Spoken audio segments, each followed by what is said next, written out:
اهل شهر برون هست که وقتی که دشمن بهش حمله میکنه خودشو میندازه تو چاه و خودش شهید میکنه. دشمن حتی میاد جسدش پیدا کنه چاه پر از آب میشه و اثری از اون نمیده. میگن چطور شده؟ اینجا بوده و هست. از این میگنش هست و بود. در جنگ ایران عرب می اتفاق میفته. بعد از جنگ فرد زرتشتی میره به زیارت آتشکده آذربرزمیر در مشهد. چون در اون زمان برخلاف شهر میدونستن که نواز بیاد میگیرن زندونش میکنن و نگهبان برش میذارن که روز بعد اعدامش کنن.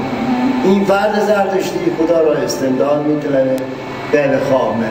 در عالم خواب چند نفر با لباس سبز و سفید بالا سرش میستن میگن ما تمامی با هم یکی هستیم. هر جا که بیدار شدی دست به هیچی نمیدن میری به مجتهد بزرگ یزد و آخوند یزد خود را معرفی میکنی. آخوند یزد و آخوند مشهد سوال میکنی چون حقیقت داشته اجازه ساختمان بهش میدن که اونجا را بسازی. اینجا بله اونجا همون همه جاش بله همه جاش رو بسازی. این به تو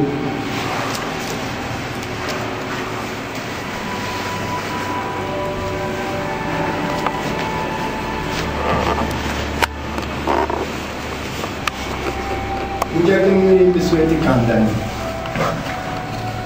نه آجوری خشتی هیچی توش کار نرفته.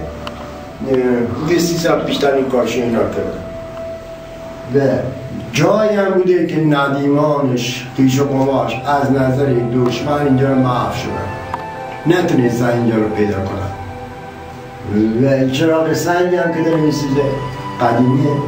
اگر هم خاموش بشه هیچ مسئله برای ما نداره هیچ ایرادی نداره. دو دفعه بالا هست روشن میکنه. دیگه هرچی خواسته بپرسید من